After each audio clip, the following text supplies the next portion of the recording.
পরম পিতা রাতুল চরণে আমার প্রণাম জানাই। আজকে সৎসঙ্গ হচ্ছে আগরতলা ত্রিপুরা থেকে। সৎসঙ্গ ইন্ডিয়া সৈনিক সংঘ, অল ইন্ডিয়া সৈনিক সৎসঙ্গ, নালাকুলা।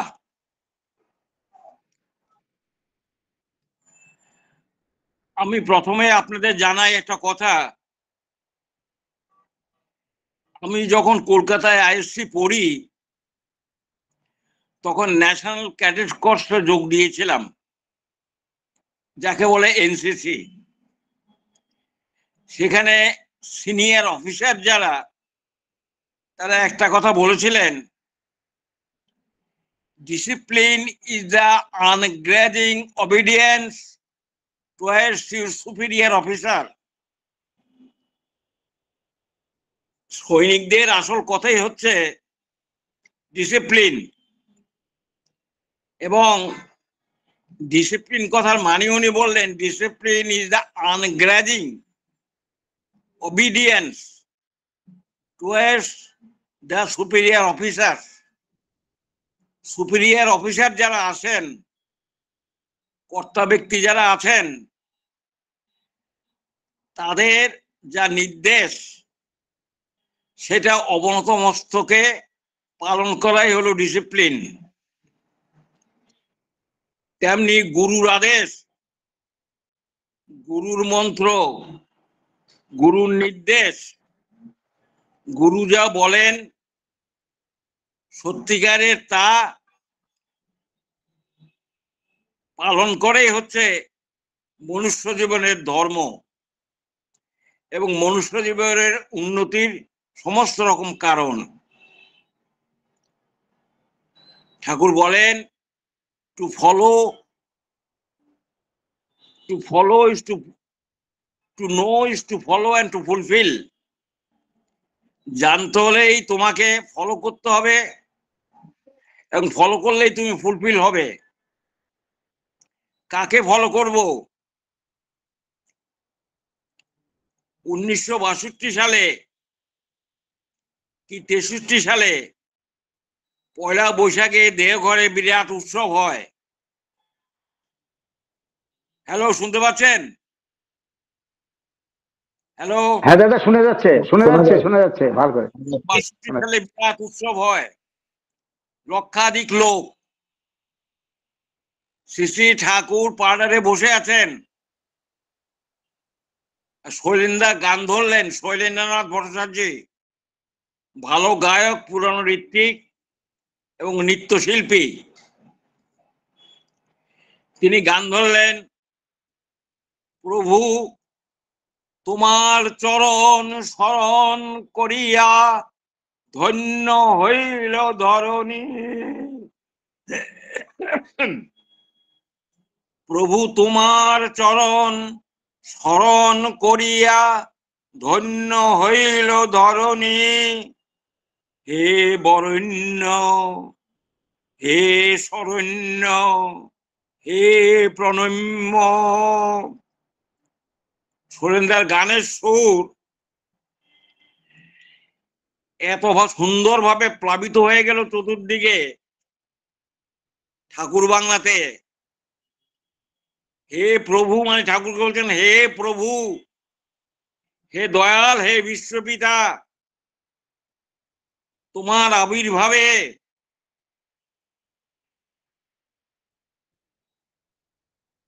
তোমার চরণ পরশে পৃথিবী ধন্য হলো। তুমি আমাদের বরেণ্য, আমাদের বরণীয়, তুমি আমাদের স্মরণীয়, অর্থাৎ তোমাকে আমরা স্মরণ মনন করি। আর তুমি আমাদের প্রণম্য, তোমাকে আমরা বারবার সাষ্টাঙ্গে প্রণাম করি। সেই বরেণ্য, সেই প্রণম্য, সেই শরণ্য দেবতা হলেন আমাদের জীবনের, আমাদের পরমারাধ্য শ্রী শ্রী ঠাকুর অনুকূলচন্দ্র, যাকে আমরা বলি ফাউন্ডার অফ সৎসঙ্গ, যে এই সৎসঙ্গ 1925 সালে রেজিস্টার্ড হয়েছিল, যার বয়ান লিখে দিয়ে গেছেন চিত্তরঞ্জন দাস শ্রী শ্রী ঠাকুরের একান্ত অনুরোধে। সেই ফাউন্ডার অফ সৎসঙ্গ যিনি, তাকেই আমরা বলি বন্দে পুরুষোত্তমম। আর ঠাকুর বন্দে পুরুষোত্তম বলে মানে কি বলেছেন? ঠাকুরের বইতে বন্দে পুরুষোত্তমের মানে আছে, সকল প্রেরিত পুরুষকেই আমি বন্দনা করি। বন্দে পুরুষোত্তম মানে শ্রী ঠাকুর অনুকূল চন্দ্র নন। বন্দে পুরুষোত্তম মানে শ্রীরামচন্দ্র, শ্রীকৃষ্ণ, শ্রী বুদ্ধদেব, শ্রী যিশু, শ্রী রসুল, শ্রী গৌরাঙ্গদেব, শ্রী রামকৃষ্ণ পরমহংসদেব এবং সর্বশেষ পরম প্রেমময় শ্রী শ্রী ঠাকুর অনুকূল চন্দ্র। তারা সকলেই বন্দে পুরুষোত্তম আমাদের কাছে। আজকে এই সৈনিক, অল ইন্ডিয়া সৈনিক সংঘ, ঠাকুর বলেন প্রতিরোধ শক্তি, অর্থাৎ প্রতিরক্ষা ব্যবস্থা দেশের এমন ভাবে করা দরকার যাতে কোনো দিক থেকে কোনো আক্রমণ হতে পারে, তার জন্য অন্তত 5 বছরের প্রস্তুতি থাকা প্রয়োজন। সেজন্য যা যা করণীয়, যে উপকরণ সংগ্রহ করার দরকার, এভাবে এবং যেভাবে দেশকে সুরক্ষিত করার দরকার, প্রতিরক্ষা ব্যবস্থা করার জন্য ঠাকুর যা যা করার সেগুলি সবই বলে গেছেন। ঠাকুরের দৃষ্টি চতুর্দিকে, ঠাকুরের দৃষ্টি শুধু একদিকে নয়।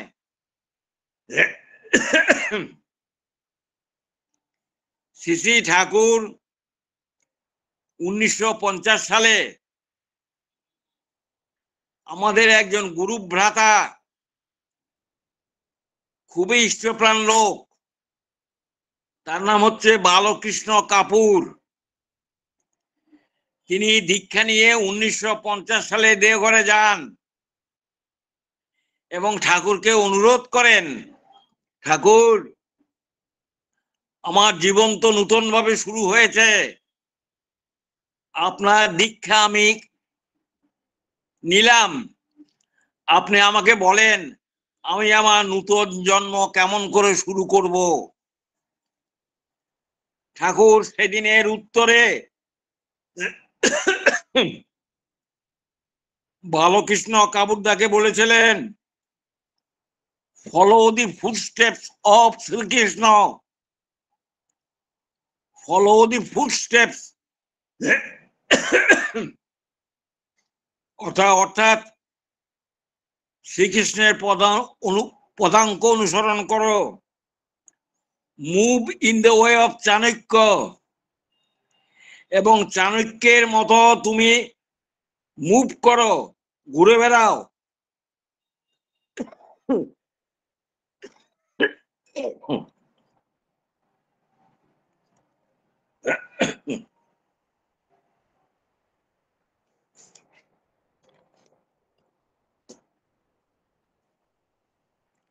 চাণক্যের মতো তুমি ঘুরে বেড়াও। আর বললেন কি? আর বললেন, but with active devotion, active adherence like Hanuman for Ramachandra. রামচন্দ্রের প্রতি হনুমানের যেরকম অ্যাক্টিভ সক্রিয় ভক্তি ছিল, সেই ভক্তি নিয়ে তুমি এগাও। কথাটা আমি আবার বলি, ঠাকুর বলছেন তাকে, follow the footsteps of Shrikrishna, move in the way of Chanakya, but with active adherence like Hanuman for Shri Ramchandra.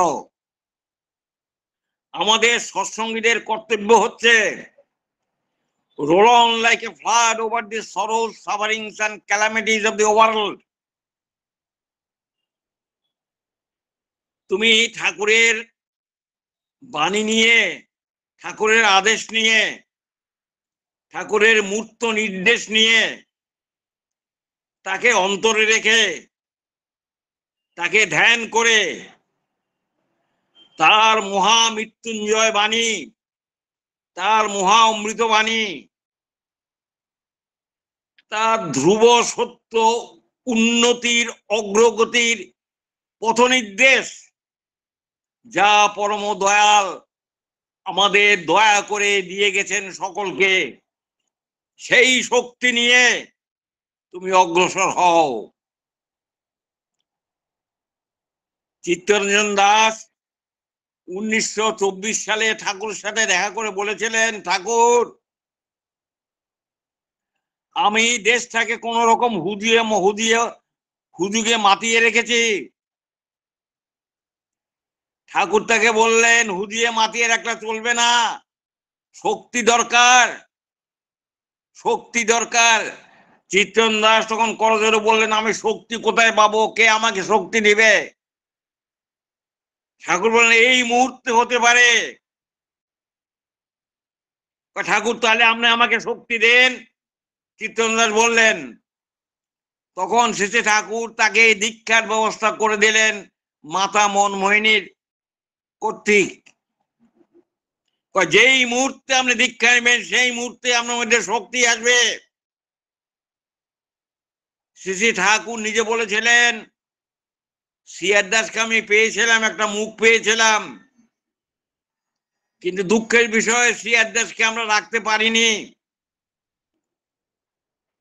তিনি 1 বছর 1 মাস 29 দিন মাত্র জীবিত ছিলেন ঠাকুরের দীক্ষার পরে। তাকে জোর করে পাবনা থেকে নিয়ে যাওয়া হয় দার্জিলিং। তার পরিবারের লোকেরা নিয়ে গেছেন জোর করে, ঠাকুরের অনিচ্ছা সত্ত্বে। সিআর দাস সেখানে মৃত্যু মুখে পতিত হয়, আপনারা জানেন। কিন্তু সিআর দাসের মন পড়েছিল ঠাকুরের প্রতি। সেখানেও তিনি বলেছিলেন, তোমরা একটু সরে যাও, আমি একটু নাম করি, আমি একটু নাম করি।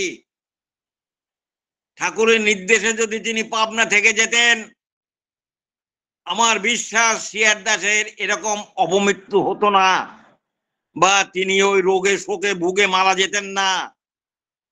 3-4 দিন মাত্র পাবনাতে থাকাতে, পদ্মা নদীতে ঘুরে বেড়াতে ওনার শরীর অনেকখানি ভালো হয়েছিল, কিন্তু একরকম জোর করে তাকে নিয়ে যাওয়া হলো।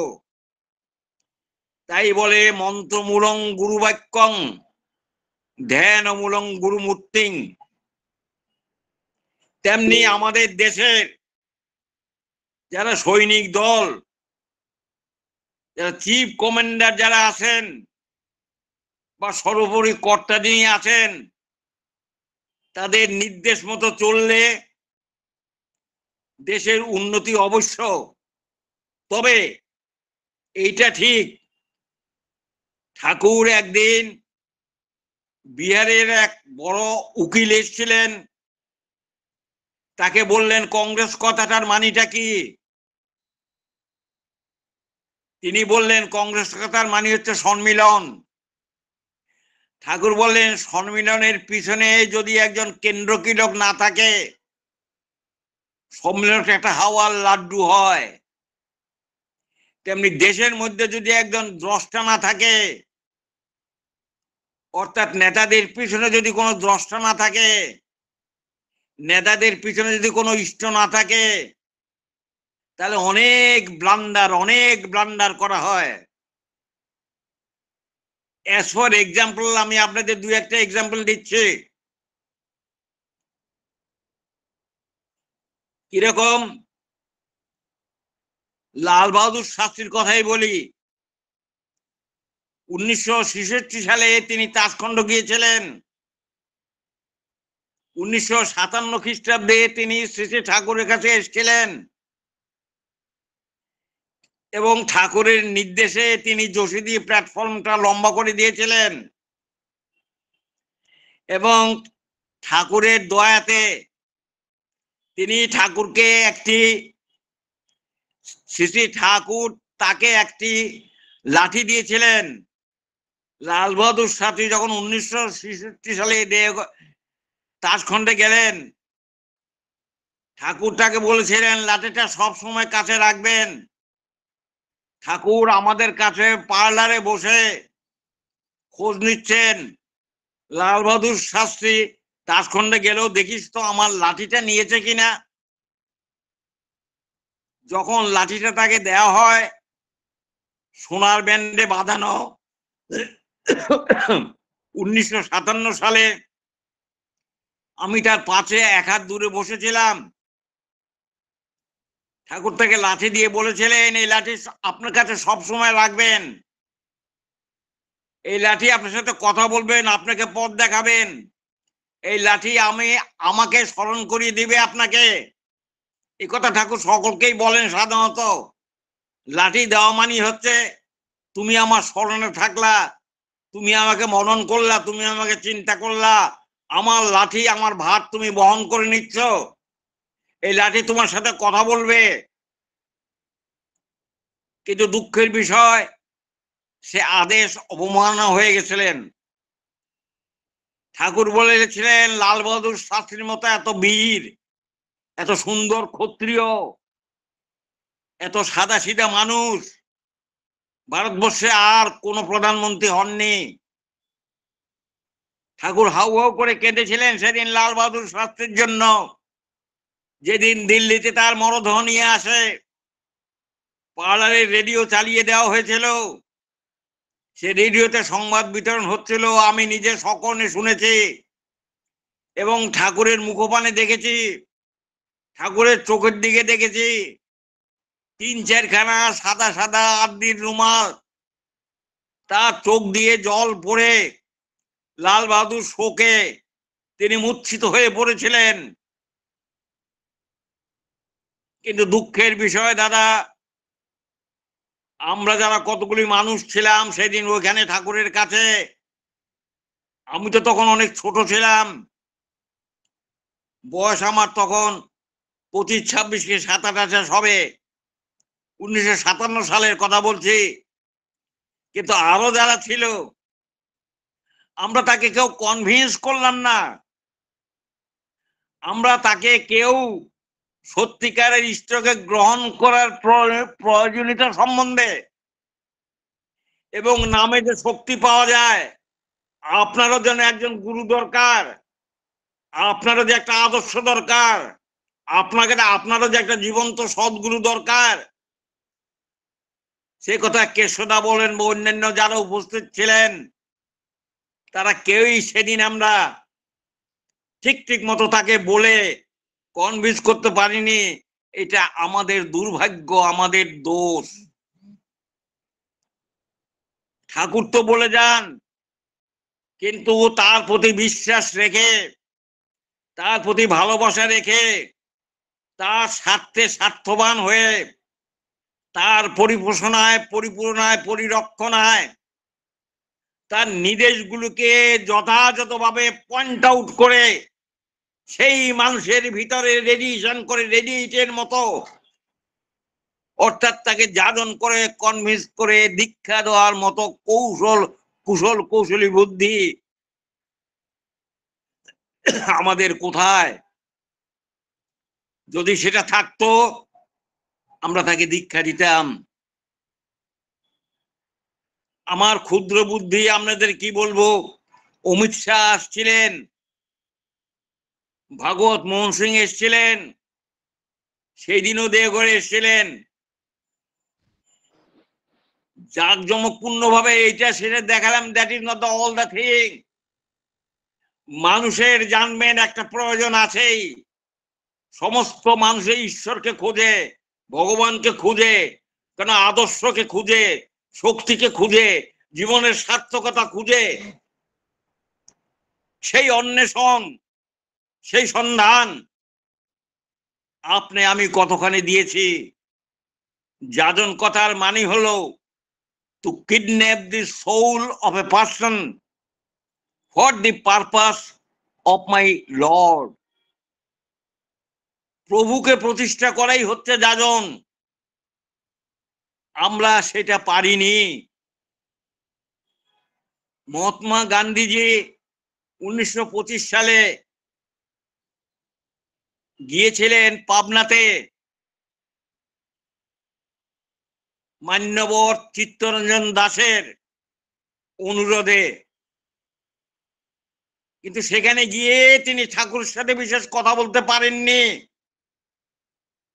মাতা মনমোহিনী দেবী তিনি খুব প্রশংসা করেছিলেন ঠিকই, কিন্তু আমরা ঠাকুরের সাথে কথা বলিয়ে ঠাকুরের যেই বিধি, ঠাকুরের যে নির্দেশ, ঠাকুরের যে আদেশ, সেগুলো আমরা তার মধ্যে প্রবেশ করিয়ে দিতে পারিনি। এই দোষটা আমাদের। সেই জন্য ঠাকুর বলেন তুমি দেশের দশের বর্তমান এবং ভবিষ্যতের জন্য দায়ী। আমার কথা হচ্ছে আমাদের মধ্যে যে শার্পনেস, তীব্রতা, একানুরক্তি, এই যে জিনিসগুলো রয়ে গেছে, সেগুলোর সার্থকতা কতখানি আমরা পরিপূরণ করে চলেছি। আপনারা জানেন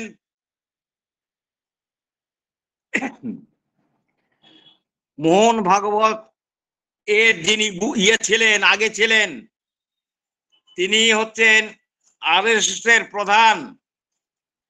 তার নাম হচ্ছে কেশব বলিরাম হেডগেওয়ার। কেশব বলিরাম হেডগেওয়ার 1889 খ্রিস্টাব্দে জন্মগ্রহণ করেন এবং তিনি স্বামী রামকৃষ্ণদেবের শিষ্য অখণ্ডানন্দের কাছ থেকে দীক্ষা গ্রহণ করেন। তিনি হচ্ছেন রাষ্ট্রীয় স্বয়ংসেবকের প্রতিষ্ঠাতা। তারপর সাভারকার, আপনারা নাম শুনেছেন, সাভারকার হলো হিন্দু মহাসভার প্রধান সভাপতি। তারপরে আসেন শ্যামাপ্রসাদ হন সভাপতি। শ্যামাপ্রসাদ করেন জনসংঘ, জনসংঘ থেকে হয় বিজেপি। আজকে যে বিজেপি দেখতে পারি, এর মূলেই হচ্ছে শ্যামাপ্রসাদের জনসংঘ থেকেই বিজেপি হয়েছে। এখানে আমার এইটুকু বলা আপনাদের কাছে, কাশ্মীর যখন হানাদাররা আক্রমণ করতে থাকে, তখন কাশ্মীরে একটা বিমান ঘাঁটি করা ছিল, সেটা নষ্ট হয়েছিল। আরএসএস এর লোকেরা রাত দিন পরিশ্রম করে ওই বিমান ঘাঁটি ঠিক করলো। তারপর সোলজাররা আসলো, তারপর কাশ্মীর থেকে সৈন্য গিয়ে পাঞ্জাব আক্রমণ করতে লাগলো, প্রায় লাহোর পর্যন্ত চলে গেছিল। তখন একজন প্রধান লোক ছিলেন, তার নাম হতো নাথুরাম। নাথুরাম ছিল ইস্টার্ন কোম্পানি, তিনি ছিলেন। নাথুরাম সিং ছিলেন মেজর জেনারেল। দক্ষিণ ক্ষেত্রের কমান্ডার নাথুরাম সিং কাশ্মীর যখন বিপদগ্রস্ত হয়, তখন এই নাথুরাম সিং, যিনি মেজর জেনারেল এবং দক্ষিণ ক্ষেত্রের কমান্ডার, তিনি প্রায় লাহোর পর্যন্ত চলে যান কাশ্মীর দখল করতে করতে। কি আনন্দ, কি আনন্দ, ঠাকুরের কি আনন্দ! লাহোরটা নিয়ে নিলে হয়, লাহোরটা নিয়ে নিলে হয়। কিন্তু তখন এরা চালাক লোক রাষ্ট্রসংঘে গিয়ে নিবেদন করলো যুদ্ধবিরতির জন্য, বিরুদ্ধ পার্টি এবং পণ্ডিত জওয়াহরলাল নেহরু তাতে রাজি হয়ে গেল। কিন্তু নাথুরাম সিং বলেছিলেন পণ্ডিত জওয়াহরলাল নেহরুকে, আপনি বলুন লাহোরটা দখল করে নি, খুব ভালো হবে। লাহোর দখল করলে কাশ্মীরের কোনো আর সমস্যা থাকবে না। কিন্তু পণ্ডিত জওয়াহরলাল নেহরু তাকে বললেন তুমি একটা মূর্খ। তিনি যুদ্ধবিরতির আদেশ দিলেন। এর ফলে দেখেন কাশ্মীরে আজও গোলমাল রয়ে গেছে। 1320 খ্রিস্টাব্দের আগে কাশ্মীরে একটা মুসলমানও ছিল না। সেই কাশ্মীরে যারা মুসলমান, হিন্দু থেকে যারা মুসলমান হয়ে গেছিল, তারা অনুরোধ করলেন যে আমরা আবার হিন্দু হতে চাই। তখন বলবীর সিং ছিলেন কাশ্মীরের রাজা। তিনি বেনারসে লোক পাঠালেন যে এই ব্যাপার, এরা মুসলমান হয়ে গেছিল, হিন্দু ছিল, এরা আবার হিন্দু হইতে চায়। কিন্তু বেনারসের যারা গোড়া হিন্দু, গোড়া পণ্ডিত যারা, তারা কিছুতেই অনুমতি দিলেন না। কত বড় ব্লান্ডার করেছি আমরা! এই ব্লান্ডারের ফল ভোগ আমরা এখনো করতেছি। সংস্কৃতি রক্ষা করা ভালো, সংস্কার ভালো, ঠাকুর বললেন গোড়া হওয়া ভালো নয়। আপনারা জানেন কালাপাহাড়ের কথা, বলাইচাঁদ চ্যাটার্জি, যিনি নবাবের মেয়েকে বিয়ে করেছিলেন, খুব চেষ্টা করেছিলেন যাতে হিন্দু হওয়া যায়, কিন্তু হিন্দু সমাজ তাকে নিল না। তিনি মোহাম্মদ ঘুরির তিনি কি হলেন, সেনাপতি হলেন, হিন্দু মন্দির ধ্বংস করতে লাগলেন। শৈলেন্দার কথার উত্তরে ঠাকুর বলেছিলেন সংস্কার করা ভালো, কিন্তু গোড়া হওয়া ভালো না। আমরা এত ব্লান্ডার করেছি, যার ফলে আজ আমাদের হিন্দুত্বই প্রায় নষ্ট হতে চলেছে। আমরা কলিন্য প্রথা অবলম্বন করে 30-40 জন কুমারী মেয়েকে একসাথে একজন ব্রাহ্মণ বিয়ে করতেন। কারো কারো শ্বশুর বাড়ি যাওয়ার ভাগ্য জুটত না, তারা সমরণ করতেন। সেই সমরণটা রদ হয় অবশ্য 1889 না কত সালে সেই সমরণটা রোধ হয়। যদিও যাকে আমি সেই নিয়ে কথা বলছি না, কথা হচ্ছে এই যে কুসংস্কার আমাদের মধ্যে রয়ে গেছে, তা আমাদের ধ্বংস করে ফেলছে। আজকের দিনেও আমরা সেগুলি দেখতে পাচ্ছি। ঠাকুরের কাছে একদিন কথায় কথা বলা হচ্ছিল, ঠাকুর বললেন তোমরা যদি এই করো, এক জায়গায় গোলমাল হচ্ছে, সেখানে সংখ্যালঘিষ্ঠরা সংখ্যাগরিষ্ঠদের উপর অত্যাচার করছে, সাথে সাথে পুলিশ গিয়ে কোন রকম কোনো অ্যাকশন নিচ্ছে না, আর সংখ্যাগরিষ্ঠরা যেই সংখ্যালঘিষ্ঠের উপর আক্রমণ করছে সেখানে পুলিশ চলে যাচ্ছে।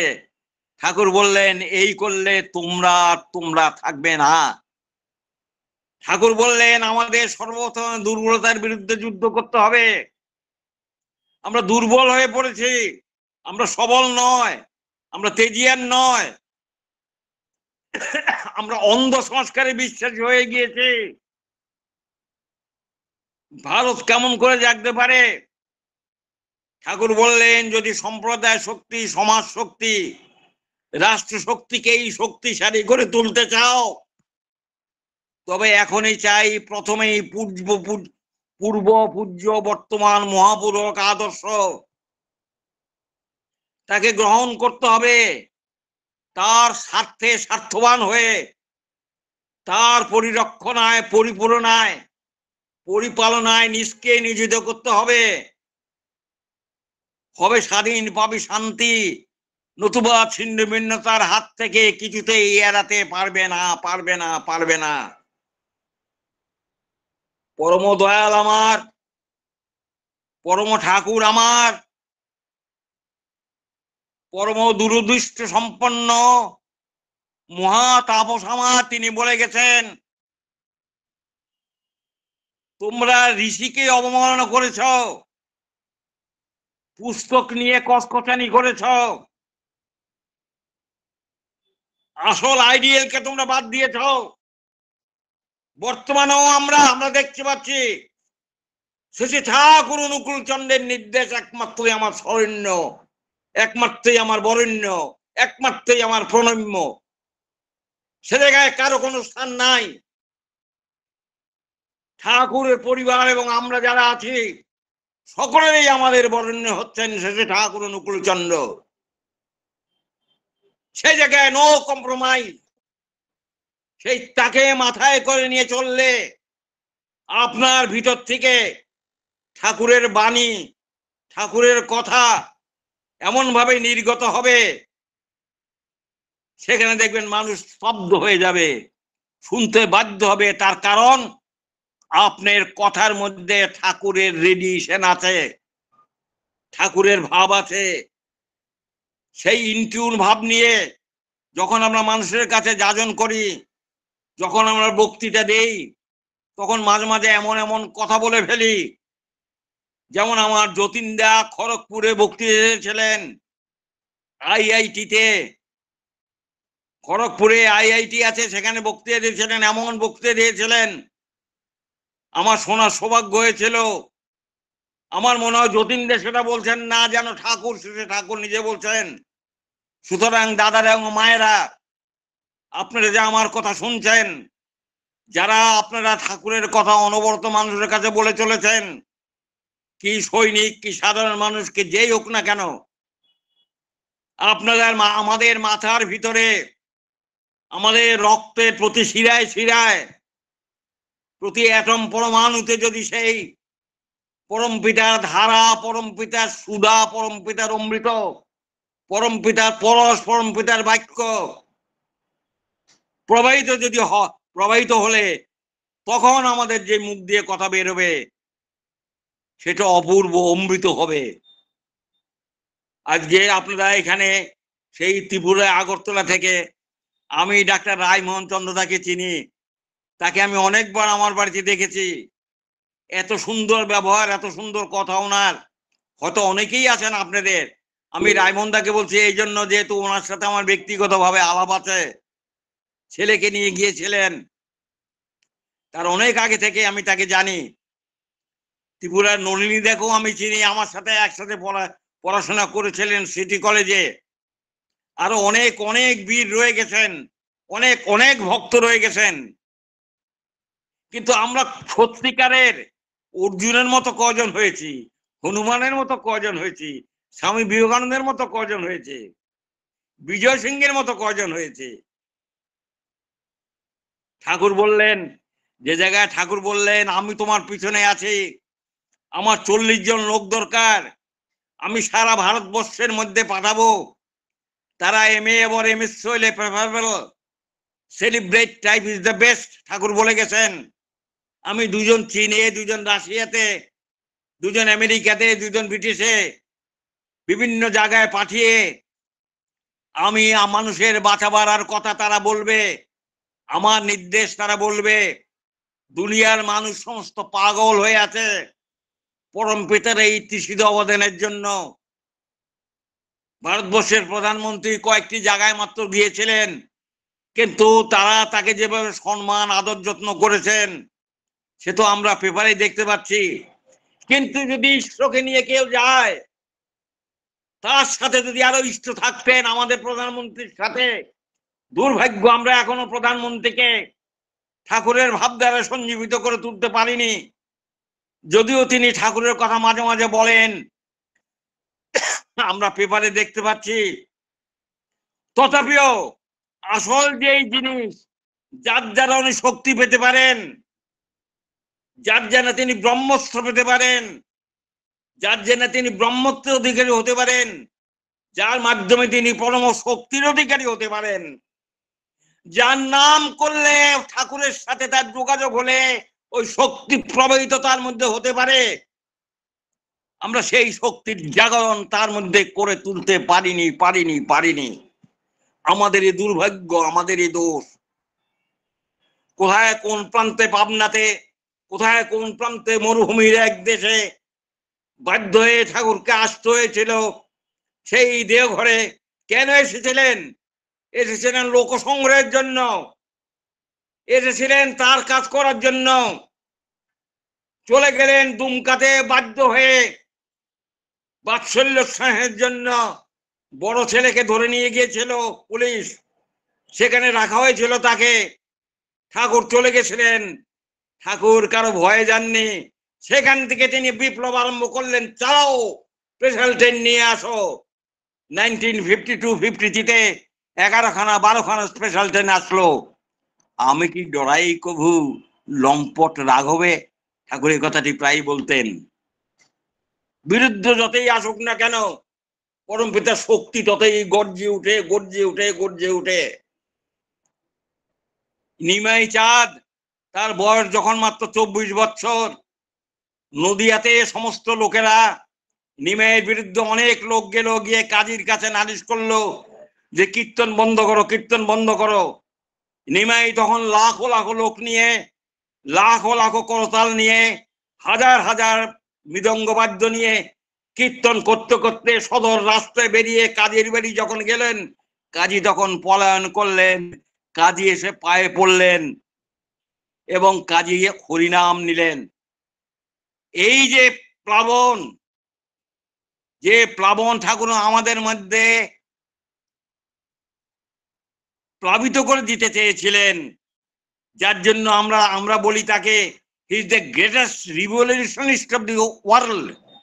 পৃথিবীর মধ্যে সবচেয়ে যদি কেউ বড় বিপ্লবী হয়, তিনি হচ্ছেন Shri Thakur Anukulchandra. Hindu code bill pass হয়ে গেল 1955-এ। কোনো ব্যক্তিগত নেতার কন্যা স্বার্থের জন্য হিন্দু ম্যারেজে হিন্দু বিরেজেল জেনারেল সেটা হতে পারে না। নিজস্ব স্বার্থের জন্য তুমি অন্যের সমস্ত ভারতবর্ষের উপরে সেটা আরোপ করতে পারো না, এটা বিধি নয়। ঠাকুরের বিবাহ বিধানা, ঠাকুরের দেবী সূক্ত এসব ওর মধ্যে রয়ে গেছে। বিবাহ কেমন হওয়া উচিত, সুপ্রজন কেমন হওয়া উচিত ইত্যাদি সম্বন্ধে যদি বলা যায়, ঠাকুরকে বলা হবে একজন বিপ্লবী। তিনি স্বার্থপন্থী, তিনি অ্যারেস্টেড ডারেন না। যা সত্য, যা বাস্তব, যা জীবনীয়, যা আপনার আমার সকলের পক্ষে কার্যকর, তিনি তাই বলে যান। আর শ্রী ঠাকুর হচ্ছেন সেই নির্ভীক মানুষ। তিনি পরম নির্ভীক, তিনি পরম দয়ালু, তিনি পরম সহিষ্ণু, আবার তিনি পরম ভীষণ, তিনি পরম ভীষণ, তিনি পরম কঠোর। রবীন্দ্রনাথ রায়দা আসামের প্রখ্যাত কর্মী, তিনি একদিন বলেছিলেন, ঠাকুর মতো এরম বিরাট নরম পুরুষ আমি দেখিনি, ঠাকুর মতো এরম বিরাট কঠোর পুরুষ আমি দেখিনি। তার দয়ার পরিচয় হচ্ছে, দেখুন কিরকম, ঘোড়ার পিঠে চাবুক মারলো, সেই চাবুক ঠাকুরের গায়ে কেন কেন কেন? তিনি একটা মানুষকে, একটা পশুকে, দুনিয়ার গাছপালা লতা যা কিছু সবকেই তিনি মনে করেন আমার সত্তা। এই মনে করা শুধু মুখে মুখে নয়, এই মনে করাটা তার ভিতরের আচরণ সিদ্ধ। যার জন্য ঘোড়ার পিঠে চাবুক মারার ফলে ঠাকুর বলেছিলেন, আমি যেন ঘোড়া হয়ে গেলাম, আমি যেন ওই ভাব ঘোড়া হয়ে গেলাম, এবং আমি চাবুকের মায়ের আমার পিঠে অনুভব করলাম। কতখানি একাত্মবোধ, কতখানি ঐক্যবোধ, কতখানি তার সাথে সঙ্গতি থাকলে, কতখানি তার হয়ে গেলে এটা সম্ভব। সেজন্য বলে, ও গো বিশ্ব ভুবনময়, সব কিছুতে সত্তা তুমি, সবার তুমি প্রাণ সমান, সবকিছুতে সত্তা হলেন পরম পুরুষ আমাদের গুরুদেব, আমাদের শ্রী ঠাকুর অনুকূলচন্দ্র। জয় গুরু দাদা, জয় গুরু। আমি আমার হয়তো সময় হয়ে যাচ্ছে, আপনার কাছে এই বলি যে আজকে যে আপনারা অনুষ্ঠান করছেন, সভা করছেন, আমরা একটু গর্জে উঠি। আমরা দুর্বল হয়ে গেছি, আমরা যজনজানিপরায়ণ হয়ে আমাদের বর্তমান যিনি আচার্যদেব আছেন, সংঘাচার্য যিনি আছেন, এবং তার পরবর্তী যিনি আছেন, আমরা সেই রক্তধারা তাদের মধ্যে প্রবাহিত, সেই তাদের নিয়ে তাদের নির্দেশ পালন করে নির্দেশ তো মানব ঠাকুরের, সেখানে কোনো কম্প্রোমাইজ নাই। ঠাকুরের নির্দেশ যেখানে অবহেলিত হয় সেখানে আমরা নাই। ঠাকুরের নির্দেশ পরিপালন করে হচ্ছে আমাদের আচার্যদেব। সেই নির্দেশ আমাদের পালন করার জন্য পথ দেখাচ্ছেন, বলছেন। আমরা সেই অনুসরণ করে আমরা ঠাকুরকে প্রতিষ্ঠা করার জন্য, সংঘকে প্রতিষ্ঠা করার জন্য, গঙ্গাচার্যকে প্রতিষ্ঠা করার জন্য, যজন যাজনিষ্ঠীতি সস্তনী সদাচার পালন করার জন্য, সোপারিপার্শ্বিক জীবন বৃদ্ধির পথে চলার জন্য, ওই থানকুনি পাতা খাওয়া, সব ধ্যান করা, নিজেরা নাম ধ্যান করা, পরিবারকে ভালোবাসা, পারিপার্শ্বিককে ভালোবাসা, এবং দুর্বলতার বিরুদ্ধে সবল হওয়া, পরাক্রমশালী হওয়া, প্রাজ্ঞাশালী নিশ্চিন্ত হওয়া, এ আমাদের কর্তব্য। পরম পিতার কাছে প্রার্থনা করি যে মানিক, যে ধন, যে নির্দেশ আমরা পেয়েছি, আমরা জীবনে সেটা আরো পরিপালিত করে, আরো সুন্দরভাবে অনুসরণ করে জীবনে আমরা ইষ্ট প্রতিষ্ঠা, ভারতবর্ষের নবযুগ, সৎসঙ্গের নবযুগ, rise of Satsang is rise of Bengal, rise of Bengal is rise of the world, rise of the whole world হয়ে উঠতে পারে, সে ঠাকুরের নির্দেশ পরিপালন করছে। পরম পিতার কাছে প্রার্থনা করি, আমরা তার ক্ষুদ্র অংশ মাত্র, তিনি আমাদের মাথার উপরে আছেন, আমরা গর্জে উঠি সেইভাবে চলে, আমরা পরম পিতার সন্তান, তার চরণে বারবার আশীর্বাদ করি, ঠাকুর তোমার কি ব্যবস্থিত, তোমায় মাথায় নিয়ে চলবো, তোমাকে অনুসরণ করে চলবো, তোমার বাণীতে আমি এই জীবন ধন্য করে তুলবো। সেই আচার্য যিনি আমাদের রয়ে গেছেন, যিনি ঠাকুরের পথে আমাদের নিয়ে যাচ্ছেন, যিনি বলেন আপনারা আমার পিতা মারা গেছে বটে, আপনারা সমস্ত এসব ভুলে চলে গিয়ে বন্দে পুরুষোত্তম বলে কাজে ঝাঁপিয়ে পড়ুন। আসুন দাদারা, আমরা সেই ঠাকুরকে মাথায় করে নিয়ে তার পথে আরো অগ্রসর হয়ে চলি। জয় গুরু, জয় গুরু, জয় গুরু, জয় গুরু। জয়গুরু, কি ভাষা দিয়ে আপনাকে সম্বোধনা যাবো কিছু খুঁজে পাচ্ছি না।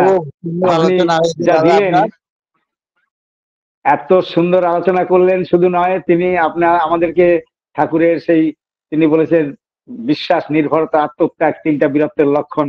বীর না হলে, আমরা সাহসী না হলে ধর্মরাজ্যে ঢুকবার অধিকার নেই। দাদা তো ঠাকুরের সঙ্গ করা মানুষ, আমাদের বহু জন্মের সার্থকতা যে আজকে আপনাকে আমরা পেয়েছি, এবং এত সুন্দরভাবে এমন সাবলীল ভাবে আপনি বললেন যে আমাদের মধ্যে সত্যি রক্ত যেন সেই নতুন হয়ে উঠতেছে, যেন মনে হচ্ছে যে আমারও 73 বছর বয়স, মনে হয় যেন 25 বছরে এসে উপনীত হলাম। এই জায়গায় আপনি নিয়ে গেলেন। আমি সবার কাছে প্রার্থনা করি, ঈশ্বরের কাছে প্রার্থনা করি, আপনি আরো দীর্ঘদিন দীর্ঘায়ু হয়ে আপনি আমাদের সারা বিশ্বে ঠাকুরের যে মিশন, সেই মিশনকে করার জন্য আরো সবার মধ্যে এমনি ভাবে প্রেরণা জুগিয়ে আপনি সপরিবারে সুন্দরভাবে ঈশ্বর নিয়ে থাকুন। আমার ঠাকুরের চরণে সেই প্রার্থনা রইল। আপনাকে সম্বর্ধনা জানার ভাষা আমার নেই, আমি সব হারিয়ে ফেলেছি। জয় গুরু।